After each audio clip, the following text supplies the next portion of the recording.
You are listening to the WB Download, coming to you from Wheel & Builder's showroom in Studio 1C. We are a podcast centered around building custom homes, the customer experience of building a custom home, and a really entertaining listen from many great guests and interviews that may or may not have anything to do with building. I'm excited to share with you their voice and their stories that will enhance your idea of the custom builder world.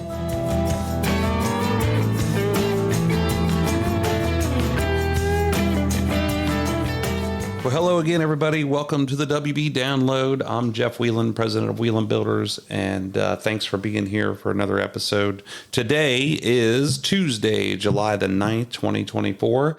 Happy 4th of July to everybody. This last couple of weeks, we're in the midst of summer, and things have been discombobulated here for the last couple of weeks because we've been busy doing a bunch of different things. You know, we stepped out of town for a short vacation, and then we had the 4th of July is on a Thursday, which means people are leaving on a Wednesday. They're going to take off on Friday, and it's like, man, I feel like it's Christmas time. Let's just get back to work.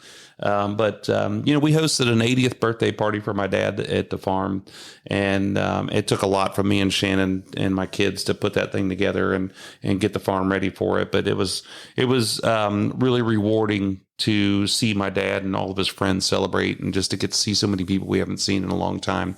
But that was a lot of work leading up to that. We jumped out of town and went down to North Myrtle Beach for a couple days because we had some time in between the fair and some time in between baseball and some time in between football and AAU basketball and cheerleading. And so we said, all right, let's leave. So we had 4 days. We had to get back because Cody's livestock interviews for the fair for 4-H were on that Saturday. So we got out on Monday and came back on Friday and made it up to the fairgrounds, which he did great with, which was really cool. We're in full swing prep mode for the fair, for the county fair. We are in the Warren County Fair coming up next week. And I truly believe in this 4-H FFA project deal. It teaches these kids so much. Though it's like any stick and ball sports where parents can ruin it for the kids because they make it about them and not about the kids, but it's still just a great process and a great organization. So we'll have a full report on how Cody did on the next show.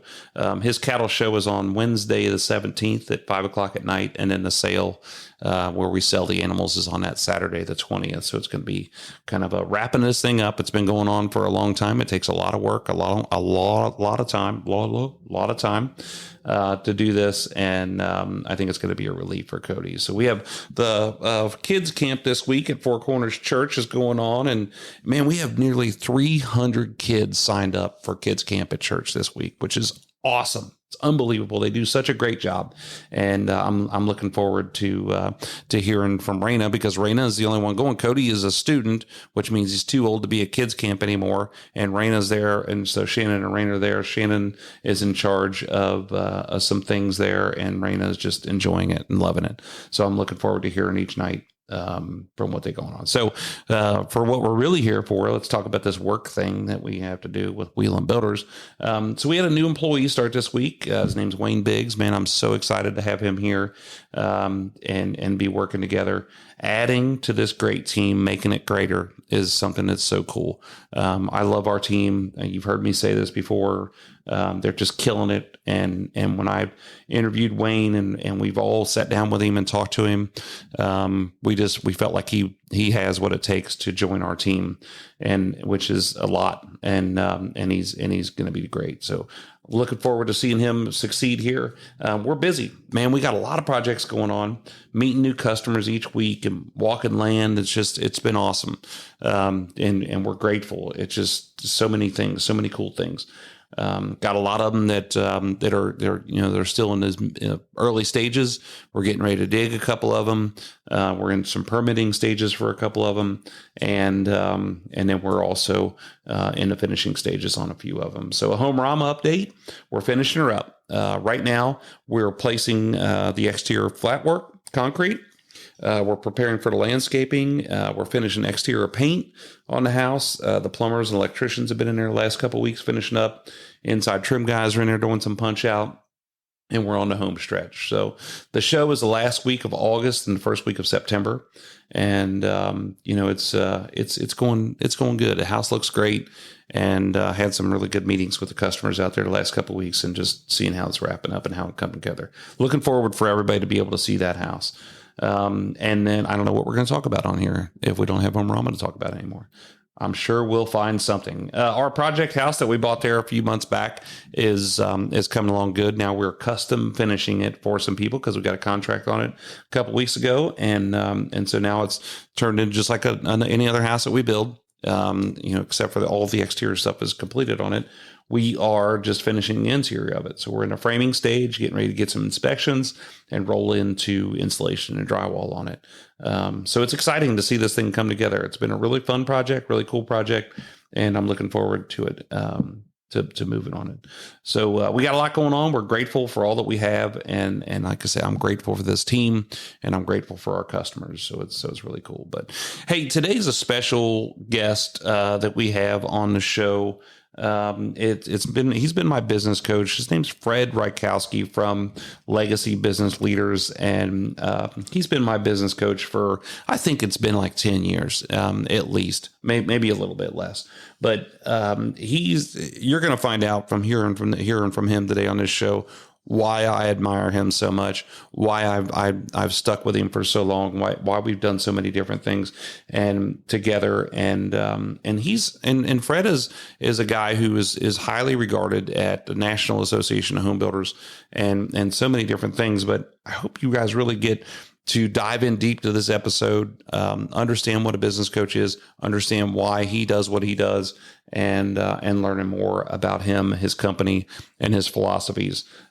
He's just a wealth of knowledge, and like I said, I just can't say enough good things about Fred. So I just want to say thanks in advance for him taking time out of his busy day to do this with us, and I hope you guys enjoy it. So hey, this is Fred Reikowsky on the WB Download.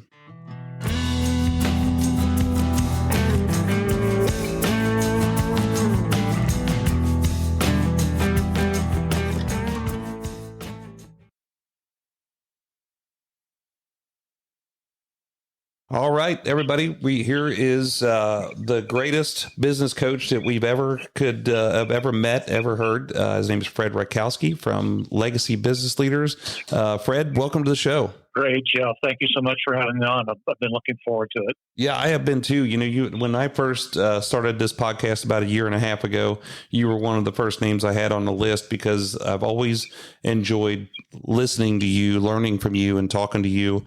And there's a lot of people that listen to this podcast that say, hey, because I interview some people that don't have anything to do with building, and they say, hey, if it doesn't have anything to do with building, I'm not listening to it. So I'm excited for them to be able to hear what you have to say and just kind of go through this today. So thanks again for being here. I really appreciate it. Yeah, it's really a pleasure, as I said, and I'm ready to go, and we'll just lead it forward. Yeah. So why don't we? I want to give a little brief background on how we met. I'm in a Builder 20 group, and many years ago you were speaking to our group, and I think that the way we got connected with you was through Stoney Pettit. You were working with Stoney down in Texas, and he was the one that brought you in, and then we started listening to you, and I got to be honest with you, I'm sitting there in this Builder 20 group that I'm paying a ton of money for to go to these meetings per year.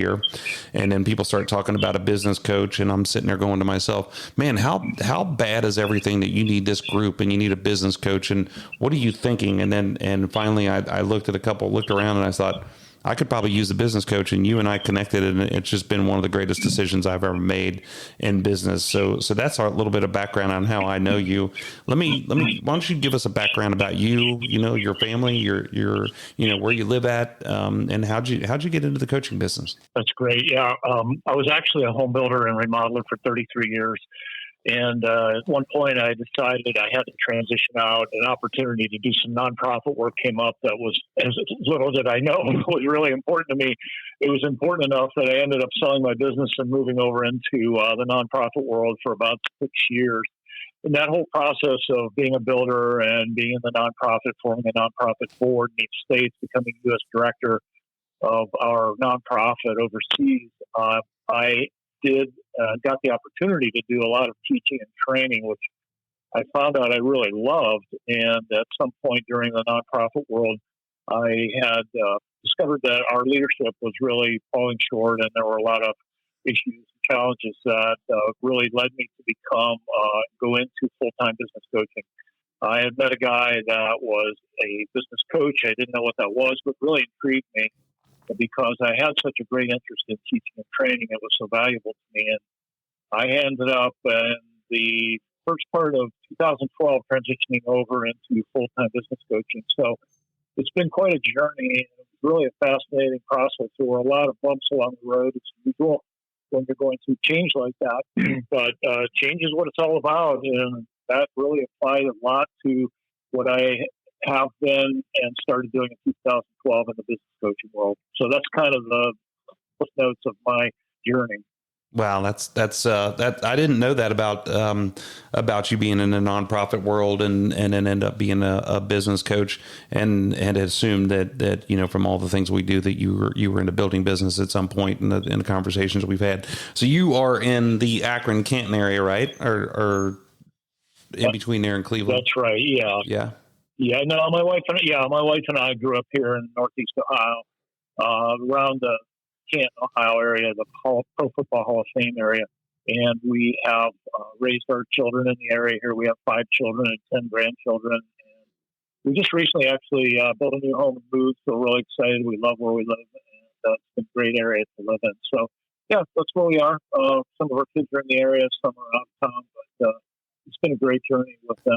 We've been blessed with great spouses for our children as well.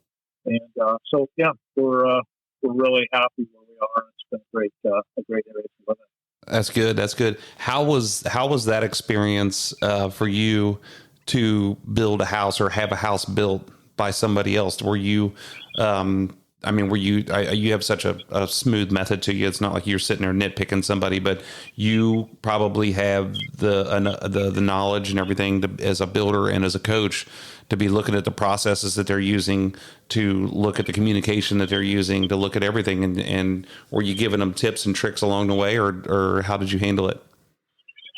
Oh, man, that is a great question. And it was really interesting, a fascinating journey. Going into it, I did not want to build my own house at this point in life. And so we hired a builder, and they did, just in summary, technically wise, they did a tremendous job on building this home. But as a coach and a former builder, I had a unique perspective. Eventually, they found out what I had been doing. I don't know that had much impact on them because, honestly, one of the single biggest issues that I deal with every day with the builders that I work with around the country is communicating well and properly and proactively. And none of those 3 were accomplished by my builder. They were terrible at it, I have to say. Great people. They just didn't understand how to deliver excellence in communication, which is a huge part of the process. So, yeah, it was quite an interesting journey and a frustrating one along the way many times. But overall, they ended up doing a great job, and we're happy with the home. That's good. That's good. I can imagine that'd be tough. There was one of the guys in our Builder 20 group that was going to build a vacation home out in Arizona, and he just never got to the next level because he was ready to kill the guy before they even got out of the paperwork. So it's just tough position, to be in, for you to be in that profession and have somebody else do it. I can't imagine me allowing somebody else to do that, but that's a good story. So when you're a coach, do you coach other businesses besides builders, or do you stick with solely builders? Well, in the early going, I was building this new business, so I was taking on any business owner that needed help or coaching of any kind. So as a result, I coached almost every kind of business you can imagine, everything from a law firm to manufacturers and others as well. Eventually, though, I was really aiming to get primarily involved with builders because I speak the language, and it helps me to be able to understand them and them to be able to understand me as well. So that's what I do now. 95% of my clients are builders or remodelers, or a combination thereof. But even now, I have a couple of other business types that I coach. One manufacturer. I work with a law firm occasionally locally here, a digital wiring business that I help out as well, but primarily builders. But yeah, it's been a journey, and I've learned a lot. Honestly, everything that I've learned, not just from being a builder, but from my nonprofit years and all the other businesses that I've coached, have all contributed to what I do now, a more positive outcome. So yeah, it's been very interesting and very educational for me. So you go all across the United States. Is there anything outside of the United States, or where's the that's always a question I have for you, because I know you go everywhere to meet these guys, and we do the same thing at Builder 20. Where's the furthest place and the coolest place you've been so far? Well, I've been in every area of the country. I have I have clients right now from the West Coast to the East Coast. I've been to San Francisco area, was really interesting. Santa Fe, Las Vegas, all over Texas, Florida, all over Florida. I just came back from Florida a couple of weeks ago. I'll be heading out to some other areas, Atlanta soon, and so forth. But most of those I coach in fact, all of them out of state I coach virtually on Zoom. And then we do site visits and what I call accelerators that I go locally. I was out to Spokane area in Washington last fall to do a 2-day sales accelerator. So we do sales accelerators, we do project management accelerators, we do financial accelerators and so forth that are really fun for me. I love to go on site and visit and meet the people. So yeah, mostly in the States, occasionally in Canada, but nothing internationally. Huh, that's pretty neat. I think that's one of the coolest parts about being in our Builder 20 group is you get to go to places where you wouldn't normally go. Like you wouldn't sit down with your wife and say, here's where we're going to go on vacation. Right. And you end up in Anacortes, Washington and Beaumont, Texas. And when you get there, it's just so cool. But I would say that you would probably agree with this, that it doesn't matter what business you're in or what part of the country you're in. The basics of like what you said about profitability, communication, the basics of business apply no matter where you are. Would you agree with that? Oh, well said. It's absolutely 100% true. The principles are all applied across the board by and large.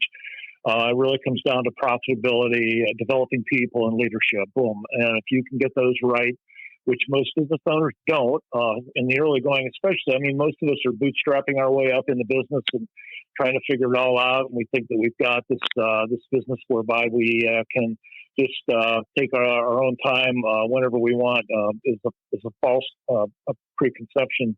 And honestly, to get those three right in any business, like you said, absolutely essential. In my experience, you refer to books and you have forms for just about everything that, I mean, I could be talking to you about something. You like, I have a form for that. I have a form for that. So I know you read a lot, but how do you get all of your information in order to be able to coach somebody? Is there a system or a company or something like that? Or do you make most of these forms and say through the years and say, here's something that I made up. Here's something I made up. This is how do you get that information? It's absolutely 100% devotion to learning, period, every single day. And every leader and business owner who will devote themselves to daily learning and reading will find themselves taking away nuggets that apply to their business and can be implemented daily to increase the bottom line profitability. That's absolutely a fact. I was speaking with a potential new client recently who was really questioning about my ability to deliver value to them. And I told them, look, coaching is not about an exchange for time, meeting time for dollars. It's not what it's about at all. And if you think that's what it's about, please don't invest in it, period. Do not do it. The point is, when I meet with somebody, they're getting from me 50 years of experience and learning. And that's what that's how I deliver value to clients. So in the process, this is not an accident. It is an absolute devotion to learning. And I would advise every single person listening to this podcast, listen, if you are not reading at least 20 minutes a day in the morning, every single day, then you're absolutely hijacking your own best interest. And that's what determines the value that I deliver right there. An ongoing commitment, devotion to learning, period. That's tough. I because I'm not a reader, and you know that, but I wouldn't mind listening to things, but I know a lot of people that aren't readers, but I also know people who are just extreme readers who love it. Were you always like that, or did you grow into it? I mean, when from a young age, did you always like to read, or how did you fall into that? I've always read in the early going when I had my business, and especially in the early years, I was still reading novels and things just as It's kind of a diversion, which was okay. But when I got introduced to leadership, this is when I actually, and not many people know this, but I bought a franchise early, about midway in my building career, a remodeling franchise. And when I did that, I got counseled and coached in terms of how to learn and how to gain access to more and more information that would help me to grow as a business owner and become more profitable. And that was really just the segue into a long, many-year career of being devoted to learning. And I developed a thirst for it. And anyone who does this on a regular basis with discipline and commitment will find this to be true, because you develop a thirst and you just can't quench it. There's so many good resources out there available. And as you mentioned earlier, this is where I can refer my clients to these resources that will absolutely change their mindset. And believe me, when you really come down to it, success is a mindset, and it comes from how you feed your mind, your heart, and your soul, for that matter, too, to become a better person and a better leader along the way. And that's what the journey's been like for me, and it still is today. I've got 6 or 7 books queued up, and I'm halfway into about 3 or 4 of them all the time. And those are resources that develop and feed how and when I deliver value to people along the way every single day. That's amazing. That's because I'm in a couple different Bible study groups, and we are online, so every morning we read this devotional, and our 30-day devotionals right now that we're reading are giving you tips on how to read verses in the Bible and then remember them. And it's got all these different methods, and each day we learn a different method on how to remember it. And it was really, wonderful, inspiring and understanding this. So when you read the Bible, did you read it from start to finish, or did you jump around and go to different stories? That's so great. It's my number one resource, by the way. The Bible is life-changing. And for me, I pick and choose the books that I'm going to read. I just finished rereading Acts for about the 5th or 6th time, and it's just phenomenal. But right now I'm going into Romans, one of my favorite books, in the book of John. But I always refer back to the Old Testament, too, and every single page, every single book in that Bible is absolutely invaluable to the person I am today. So, yeah, I do, and I have read it from beginning to end in order many times. But for me, I just go to certain areas of the Bible right now that are that I feel are really inspirational to me. So that's how I do it. Everybody has their own method, but that's how I do it. That's why I'm always interested to see or to hear people's method on how they read it. And we're actually in Romans right now in church, so it's called When in Romans. Great. So great, coach. I mean, what does coaching consist of? And I mean, I kind of know, but I think that people, I coach youth football, basketball, baseball, and there's a method to that, and it's coaching, but in youth, you're teaching as much as you're coaching. What does coaching mean and consist of for you? Primarily, Jeff, coaching is, as you already know, it's coming alongside of people and collaboratively helping them achieve their highest potential. That's really what it is. So there's a lot of questioning of assumptions, for example. There's a lot of discussing what the root issues are that may be preventing a business owner from achieving their highest potential, i.e. profitability. Although I have to say, and this is important in this conversation, the question you're asking is, what is profit? Well, profit doesn't consist of just money, although money is the vehicle to get you where you want to go. But under that umbrella of profitability are a lot of other things, like peace of mind, having discretionary time to do the things you love to do, a sense of fulfillment and personal success, and so forth. But it's working collaboratively to figure out what those root issues are, and then really diving into developing action plans that help a business owner to transcend those issues. We have so stinking many issues and challenges, and I call them constraints in our industry. There's internal constraints and external, but overcoming those, it really is a process of transcending them. They don't go away. But when you work collaboratively and start gaining the confidence that, I can overcome this issue or that, and you can. Every single one has. Let me put it this way. Every problem has a solution. The issue is taking the time and being devoted to figuring that out, whatever it is. And that's what a business coach really does. That's the best work a business coaching, and that's what I love doing. That's great. That's good. So what's different from coaching versus teaching versus mentoring versus consulting? Is it all the same and it's just a different name for each one of them, do you think? What a great question. And no, it isn't all the same, but I will say that business coaching involves a little bit of all the above at some time or another. I have one former client, I actually golf with him now, and he tells everybody when he introduces me, this is the guy who was my marriage counselor for all those years. They were a husband-wife team. I coached them for about eight years, and I helped them sell their business. And there were a lot of tears and angst and anger and, a lot of stuff at that table in the coaching process. And I've seen a ton of that. But business coaching really involves a little bit of all the above. And it's so personally satisfying to be able to be that person who can step into that role, person who doesn't even know they need it, and help them get through it. And man, as you already know in business, there's a lot of that stuff that goes on. There's a ton of it. Is it textbook, or is it methodology, or is it theoretical, or do you adjust according to the person and the personality? Well, the answer to all that is yes, because it does involve all the above. There's a methodology that I use called the 5 functions of business.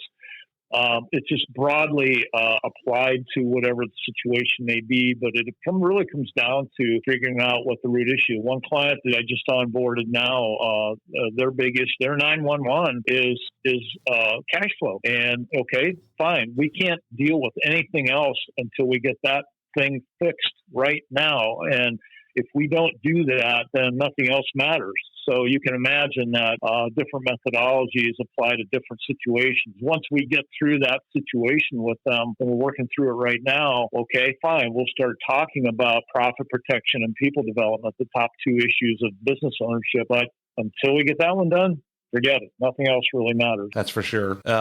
So when you talk about onboarding a new client, and what methods do you use, or what do you do to learn about your client to prepare for how you're going to coach them? You kind of touched on, hey, what's your 911s? What's your key issues? Are you learning about them? Or are you just learning about their business? But I'm sure it's both. But how do you sequence that? I have a series of assessments that I have them complete beforehand. And primarily, they're just provocative questions. It really isn't a score of any kind or a test. It's basically just provocative questions for them to begin to think at a more global level about what they're doing and why they're doing it. And it has to do with core values. It has to do with purpose, which a lot of us have been accustomed to calling a mission statement. I don't like those words. But purpose is huge, and thinking more purpose about what they're doing, as I said, and then to be able to consider what they've already been doing up to that point and not doing that could have an impact on their future success. So those assessments aren't big, long, lengthy things. They take maybe a total of half an hour. But again, the idea is let's looking at a different level, because it's really a mindset when you think about it. And that's the beginning of shifting our thinking over to become much more intentional about producing optimal outcomes over time. Yeah, I would think that a lot of times what could happen is you in business, maybe you get bogged down, maybe you get twisted up, maybe you start running in circles, and you're frustrated, you hate everything, and you don't even know why. And I think a conversation with you for 20 minutes could narrow down the point to say, well, here's your biggest problem. Here's what we need to start with, and move on from there. And I think that unfortunately, a lot of people probably don't take that step. But so why? I mean, I think this is an obvious question, but is what's the number one reason someone calls you or looks for a coach? What's the number? Can you narrow it down to one reason? Well, if you really wanted to narrow it down to one reason, it's just basically frustration. The recycling of an old problem or a problem. And when people get to that point, and here's why that happens. Every single phase of business growth puts us at a place where we outrun our resources for whatever reason. we begin to bounce our head off that ceiling of growth, and it just gets more and more painful. So what happens here it is. I mean, here's the one reason. The pain to change becomes greater than the pain to remain the same. That's it. And so how do I resolve this pain? How do I get rid of it? How do I, what's the antidote here? There must be some reason. A lot of builders or business owners will call and they'll talk about, let's solve this problem as if it's a silver bullet. See, it's not. It never is. But the fact of the matter is there's a solution for every problem. And the pain you're going through, the recycling of the old problems, you can overcome that and you can transcend it. And that's what business coaching is all about. So that discussion quickly becomes, okay, what's our next step? How do I do this? And then we can go into more and more detail about what the process looks like. But that's it. The pain to remain the same becomes greater than the pain to change. And okay, fine. Where do we go from here? I would say I tell people this all the time, especially we have a new person that just started working with us today, and whenever I'm interviewing people, one of the things I want them to understand is that we as Wheeling Builders are the resource, and we need them to do a job. And in order for them to be, or for us to be the resource, you have to be open to asking for help. Not asking for me to solve the problem for you, but asking for help, assistance. And one of the first things I say is we have business coaches, we have pastors of the church, we have therapists, we have all these different tools available to us to help us through anything that we're working on. So if you fail in a position, I want to make sure that we failed together, that you didn't just fail on your own, I guess. And if you succeed, we succeed together. You didn't just succeed on your own. And you think that that's a huge problem where people have a hard time just simply asking, especially in a builder world, just simply asking for help because we want to do it on our own so much. What do you think that's the number one problem? And what could we do to tell people, hey, it's okay to ask for help? Well, I think that's part of it, but I don't think it's the biggest part of it. I think the biggest part of it is simply that we assume too much about the customer's expectations. And when we do that as an industry, I'm talking about the building industry in particular, honestly, again, we hijack everybody's best interests. We underserve all of our constituents or our stakeholders, including the customers, but also including our employees and their families and our subcontractors and their families and our vendors, and everybody gets shortchanged because we don't address the reality of this, of the brutal reality of this industry. And that means we have to get so much better at addressing these things up front. That's why I recommend things like you and I have talked about in the past, the customer responsibility document, for example. Let's talk about what you are responsible for here and make that crystal clear, because if we don't do that, we're just opening ourselves up to a boatload of issues on the back end. And it happens all the time, unfortunately. So I think it's more about, and this does have to do with what you're talking about, asking for help, but it's about the attitude and the mentality of our society today, in particular the entitlement mentality, and really clarifying who's responsible for what up front. That's so true. And I think it goes back to your philosophy is the need for change, and the pain that you're having probably forces you to go in a different direction. I was I can't tell you how many times I've told people about what you and I discussed and the things that you taught me. And when you and I got together, Mike and I were in our new company and branching out from my mom and dad's company. And we were more family than we were employees. And then all of a sudden we were more employees than we were family. So we didn't have job descriptions. We didn't have core values. We didn't have things to guide a team. We basically had our work ethic, and if you didn't do it our way, then you were an idiot and you can't work here. And so we had to adjust to do those to get into that point. And I can't tell you how many times I'd have another builder I was talking to, and I'm like, you need to hire this guy. You need to hire this guy. And he's like, well, everybody says, if I just listen to you for a couple more days, I won't have to hire anybody because I'll have all the tips and the tricks that he's teaching you. But I've always been a huge fan of all the things that you've taught me and things, and we use them every day, all the time, every single day. Oh, fantastic! It's super important. So just a few more questions. I just interesting to me. I think that, so if you have a brand new business owner that is starting out their company, are you coaching them, and does that happen a lot where you have a brand new business owner that's smart enough to get out of the gate and say, hey, I need help moving through this? Do you handle that differently than an older established business or business owner? Yes.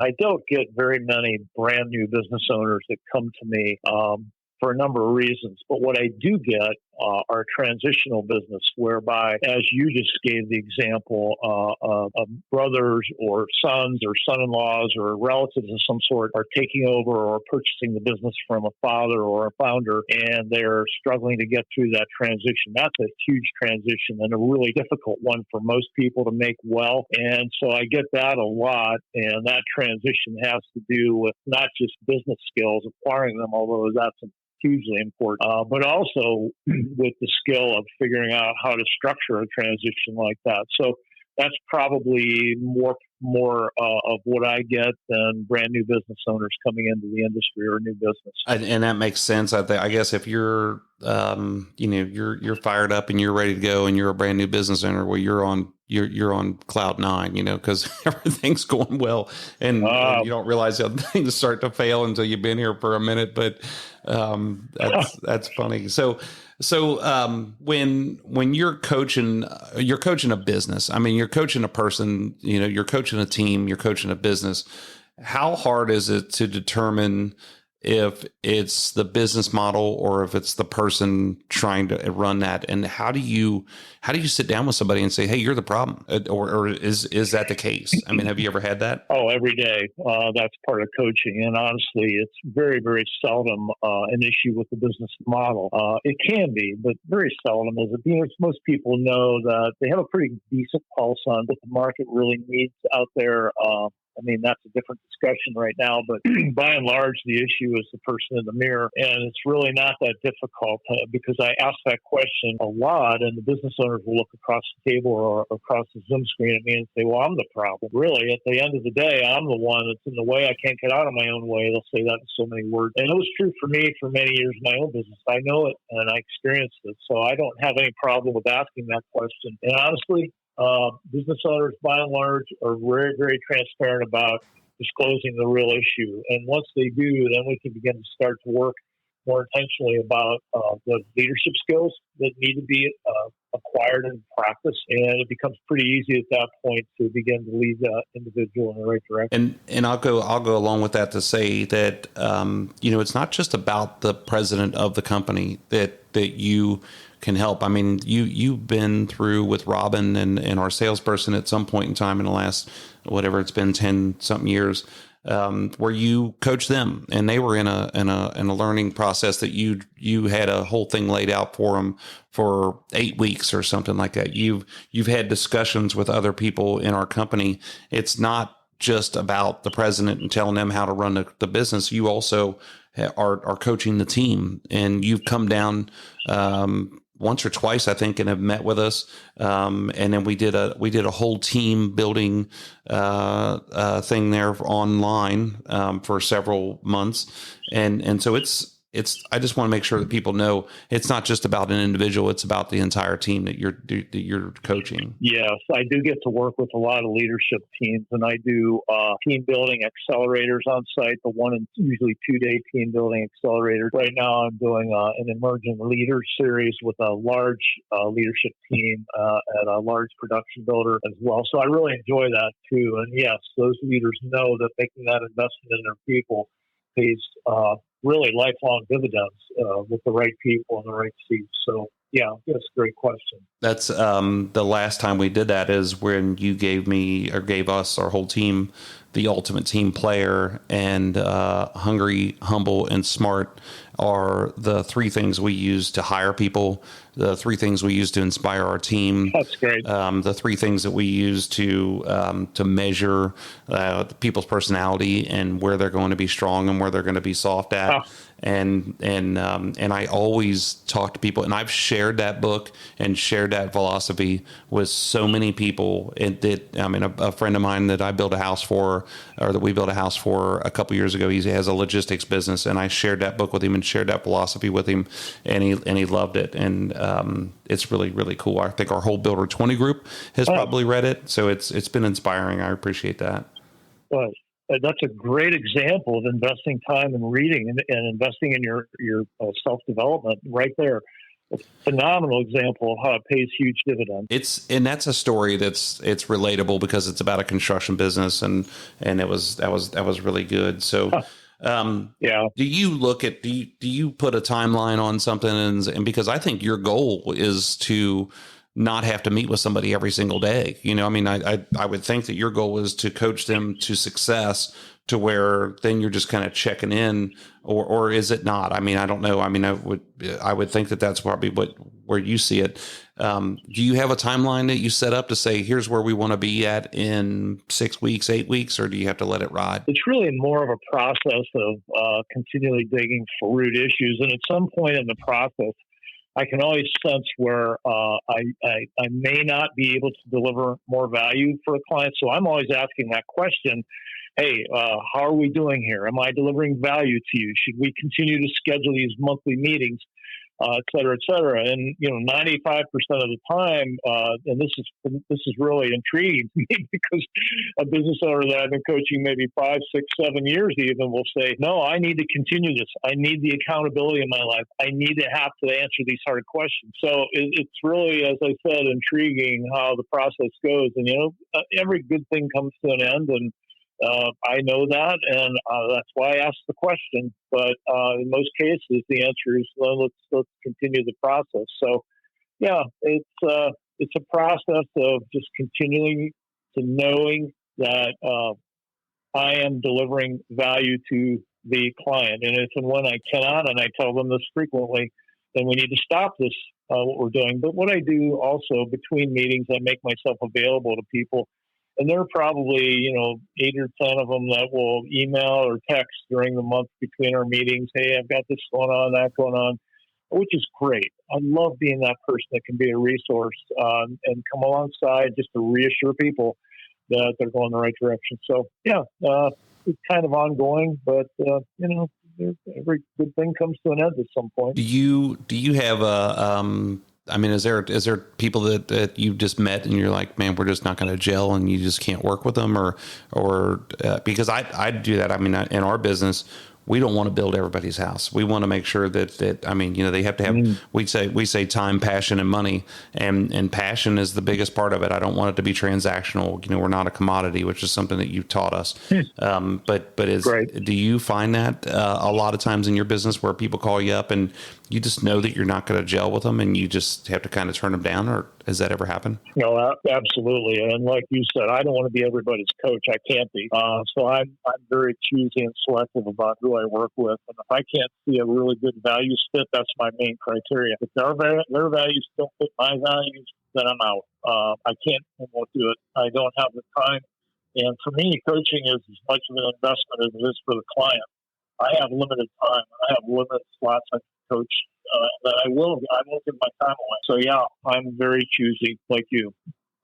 And so one of the questions I have for you is that, do you have your own KPI on how you're doing coaching somebody? Because I was just wondering how you measure your success of what you're doing now. If you continue to coach the person, well, maybe you're being successful because you're getting, you continue to work every day.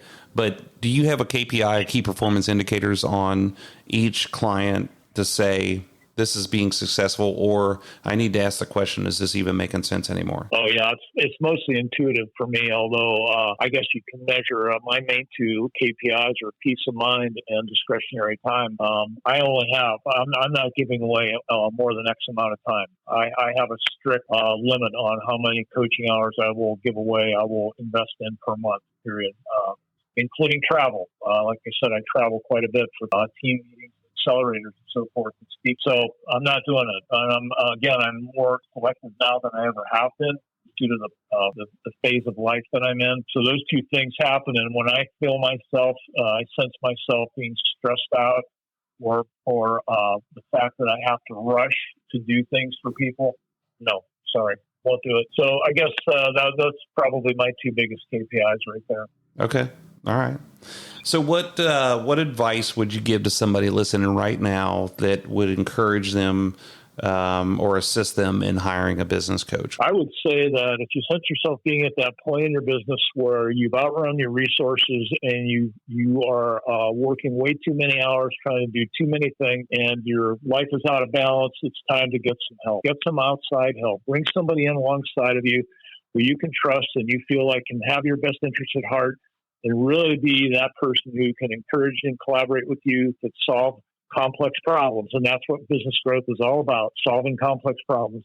Then do it, invest in it. Because here's the fact of the matter is you will get a lifetime ROI. And most people we're conditioned to think of spending money on a coach. That's not what coaching is about.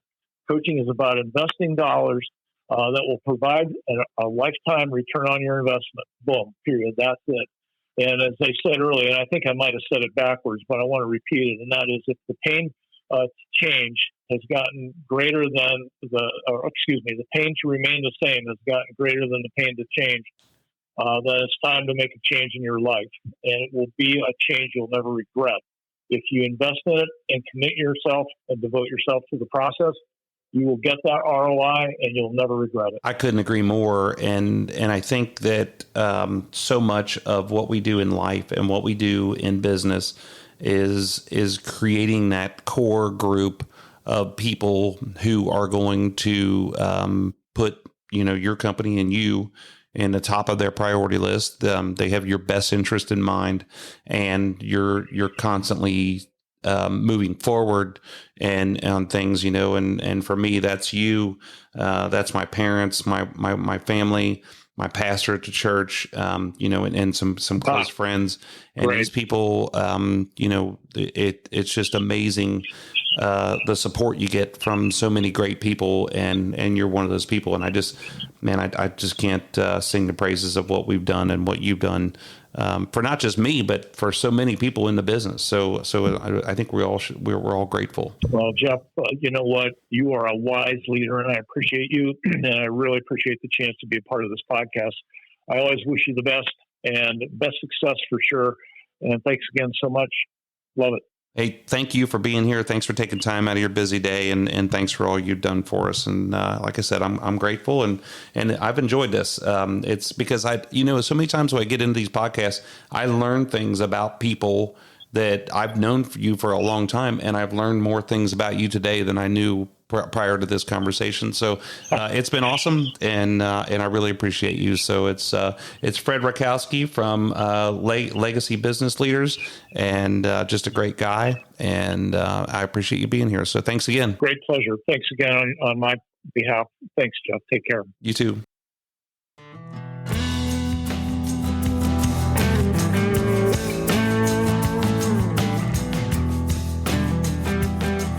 Well, as I said in the beginning of the show, I can't say enough great things about Fred.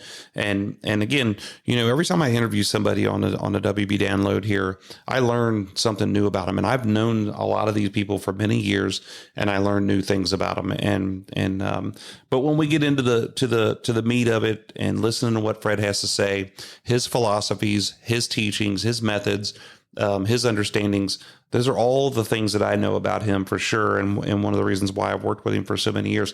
Now, I will tell you, I don't work with Fred every day, every month, every year. At least every year we've done something together, but we'll go for a little while and then we'll take a break. We'll go for a little while and we'll take a break. And that's nobody else's decision except for mine, because for one, I probably have a little bit of ADD. I can only concentrate on something so long, and then I got to take a break. But we tackle problems at a time. We tackle issues at a time. But when we first started working together, so instrumental on simple things like job descriptions. I'd have to have a review with an employee, and I'd say, "Oh my gosh, I hate this. I hate this. I hate this." And Fred says, "Hey, if you got a job description, you just look at the job description and you say, have you done these things?" And you can go line item for line item, check them off. Either they did or they didn't. And if they didn't, you need to talk to them about improving. And if they did, let's talk about how great it was. And it's that simple. And it made things so much easier in that regard. We've got so many systems set in place. he and I created our core values together, created our vision, our mission together, and just use that every single day. But also, we worked with the team together here. We had online sessions for months and months, pulling the team together, teaching them different things. And that does a couple things. It brings us together to give us something to do as together as a team, but it also gives us learning opportunity, gets us all working in the same direction, puts us on the same boat, the same direction.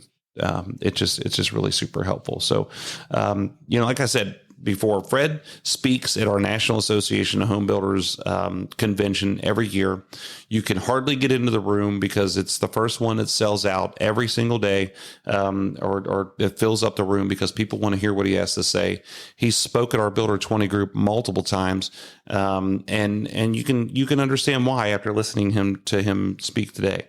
I just want to encourage anybody who's in business, anybody who's listening to this, whether even if you are retired, you get a therapist, you get a business coach, you get somebody who's going to inspire you to do better. Somebody's going to inspire you to get organized, inspire you to do different things. And that's exactly what Fred has done. And I said in my leadership team, or my go-to team, the people who keep me on the path or close to the path, because I think my path curves all over the place, and I try and hang on the best I can on this ride. But it takes people like Fred, like Pastor Will, Pastor Ben, like my mom and dad, like my wife and my kids, and this team that we have here at Wheeling Builders.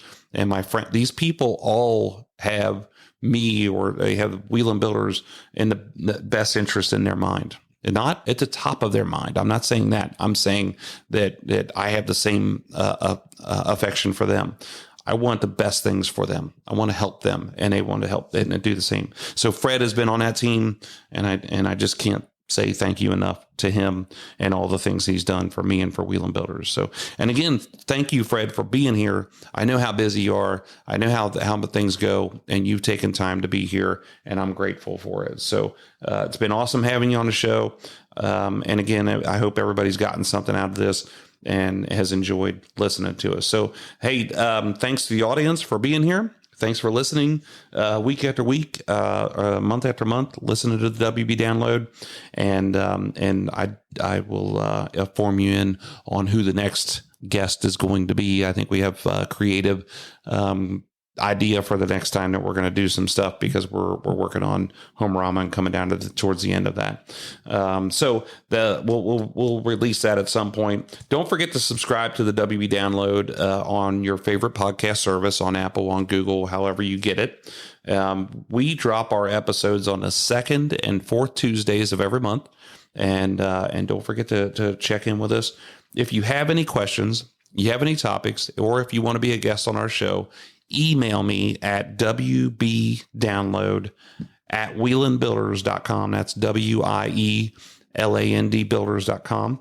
And if you want to check out more behind the scenes of the podcast and what Wheeling Builders does, checking out all of our pictures, go to wheelandbuilders.com. It's WIELAND builders.com. Stop by our showroom here in Westchester, Ohio, and we'd love to catch up with you. So once again, thank you, Fred, for being on the show. I appreciate you so much. Thank you to the guest.